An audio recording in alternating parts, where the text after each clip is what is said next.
Je vais vous présenter notre dernière publication sur les PFAS dans l'eau potable. On a recueilli 463 échantillons d'eau à travers le Québec pour un total de 376 villes ou municipalités différentes. On est parfois passé plus qu'une fois sur certains sites, donc sur 3 années, là, de 2018 à 2020. Et donc, la différence entre les deux chiffres, c'est les cas où on est allé plus qu'une fois. Soit c'était des villes où les concentrations étaient un peu plus élevées, soit c'est les plus grosses villes, puis on a fait un petit peu plus d'efforts pour les plus grandes villes. La façon de faire un échantillonnage comme ça, simplement, c'est pas de demander aux villes les permissions, parce que ça, c'est long puis c'est compliqué. On arrête simplement dans un restaurant, dans une station-service, on va aux toilettes, on remplit notre bouteille d'eau, puis on ramène ça, hop, c'est fini. On a échantillonné ce site. Et là, on continue notre chemin. Dans la majorité des cas, quand on a fait ça, on s'est trouvé à échantillonner l'aqueduc municipal. Mais bon, il y a quelques cas un peu plus rares où c'était un plus individuel. On ne sait pas toujours, quand on fait juste arrêter, c'est pas clair, arriver dans la toilette, quelle sorte de source d'eau il y a à cette étape-ci.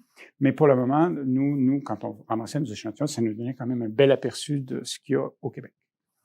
Donc, dans cette figure, il y a un box-plot ou une boîte à moustache. On voit la distribution des cibles originales là, pour le PFOA et le PFOS, ainsi que la somme des PFAS qu'on a mesurées.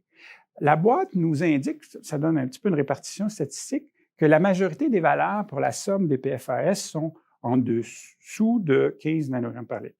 Mais il y a une série d'échantillons qui montrent que ça dépasse un petit peu jusqu'à 15. Donc, il y en a toute une série là, entre 15 et 100, même si la majorité sont clairement en dessous.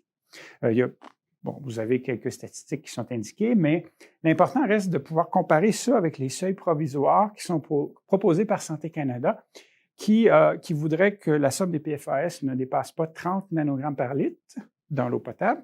Et tout récemment, tu as l'Agence de protection de l'environnement des États-Unis, l'US EPA, qui a donné des cibles individuelles à 4 nanogrammes par litre pour PFOA et pour PFOS, avec aussi un index de risque qui est calculé pour 4 autres PFAS. Donc, quand on regarde nos données, on devine bien que certains sites dépassent les seuils provisoires qui sont proposés autant par Santé Canada que par le US EPA. Ici, on vous donne les médianes qui ont été mesurées pour la somme des PFAS ou des PFAS spécifiques, et on compare l'eau souterraine et l'eau de surface, et on voit que dans la majorité des cas, l'eau souterraine est plus basse et plus propre que l'eau de surface. On présume que ça, c'est à cause des dépôts atmosphériques. Donc, la pluie, la neige, les poussières qui tombent dans les lacs rajoutent un petit peu de PFAS dans l'eau des lacs, alors que l'eau souterraine n'est pas exposée à cette pollution-là. Par contre, les cas problématiques qu'on a documentés dans nos robinets puis dans ce qu'on voit dans notre base de données sont habituellement toujours liés presque exclusivement, pas toujours, mais presque, à de l'eau souterraine.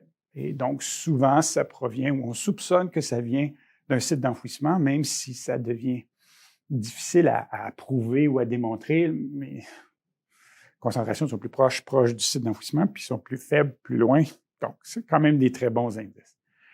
Sur ces cartes, on a mis des points dont la grosseur des points est proportionnelle à la concentration des PFAS. Donc, si vous voyez un gros point, c'est signe qu'il y a plus de PFAS à cet endroit-là. Pas toujours facile d'identifier sur la carte, là. Il y a beaucoup de points, puis mais on voit quand même dans ces données qui sont aussi disponibles. Là, vous aurez toutes ces données-là disponibles, si vous voulez, dans les tableaux. En haut, dans la figure du haut, on a les PFOA et le PFOS, qui sont les vilains habituels, puis on devine qu'il y a 2 sites plus élevés, en Estrie, dans la Naudière, sur l'île d'Orléans.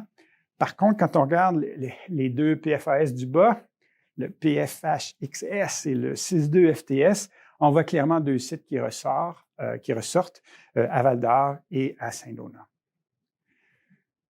On a aussi détecté 54 au total, là. Donc, dans ce qu'on fait, il y en a beaucoup, et donc vraiment important de ne pas focaliser juste sur PFOA, PFOS, il y a 54 différents.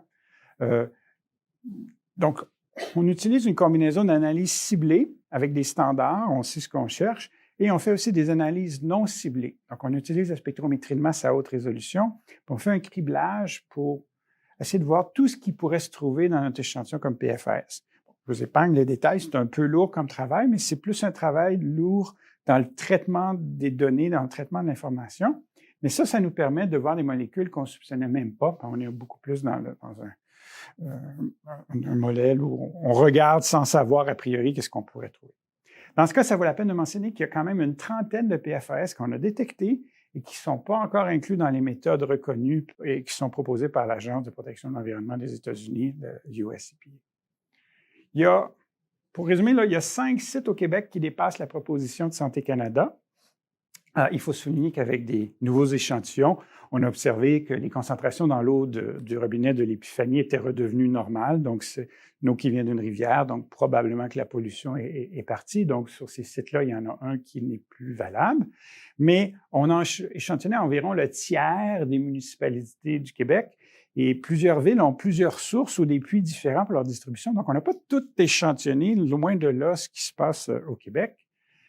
Dans nos données, on a 7 sites qui sont au-dessus des seuils proposés par l'Agence de protection de l'environnement aux États-Unis, mais dans les faits, il y en a 8 qui sont problématiques parce que l'eau de Saint-Donat est contaminée avec un PFAS qui vient de mousse anti-incendie, qui n'est pas inclus dans la proposition de normes de l'Agence de protection de l'environnement aux États-Unis. Donc, si on fait le bilan avec notre base de données, là, sauf exception du cas de Saint-Donat, la proposition de l'Agence américaine est plus sévère et plus restrictive que la proposition de Santé Canada et que si Santé Canada voulait un niveau de protection à peu près équivalent, il faudrait être plus sévère et ajuster le seuil qui est proposé par Santé Canada pour que la somme ne dépasse pas 15 nanogrammes par litre au lieu de 30. Et là, on aurait à peu près le même nombre de sites qui seraient discriminés avec les 2 règles canadiennes et américaines. C'est important de souligner qu'au Canada, les normes d'eau potable sont de juridiction provinciale et qu'indépendamment de ce qui est proposé par Santé Canada aux États-Unis ou en Europe, en mars 2023 au Québec, les PFAS dans l'eau potable ne sont pas considérés comme un enjeu de santé publique. Il n'y a aucune norme et pour le moment, il n'y a aucune exigence de suivi, de mesurer ou de faire quoi que ce soit pour les PFAS. C'est vraiment laissé au bon vouloir des villes ou des citoyens de faire ou de ne pas faire des suivis et d'intervenir ou pas. C'est un gros défi de communication pour bien expliquer que c'est un problème complexe. Les risques sont difficiles à décrire et à bien cerner. Il faut aussi tenter de relativiser l'exposition, qu'est-ce qui vient de l'eau potable, puis qu'est-ce qui vient des autres sources dans notre quotidien, là, la nourriture, les poêles anti-adhésives, les emballages, les cosmétiques, le traitement au Scotch Guard. Il y a plein de sources de PFAS. C'est compliqué pour les agences réglementaires qui doivent faire évoluer en même temps les normes, mais les méthodes certifiées, parce qu'on ne peut pas mettre une norme en place si on n'a pas de laboratoire certifié qui est capable de faire les analyses. Il faut vraiment que les deux évoluent en même temps. On a clairement besoin de mieux réglementer, de limiter les usages et l'utilisation de PFAS dans toutes sortes de biens de consommation qui en dispersent partout dans notre environnement.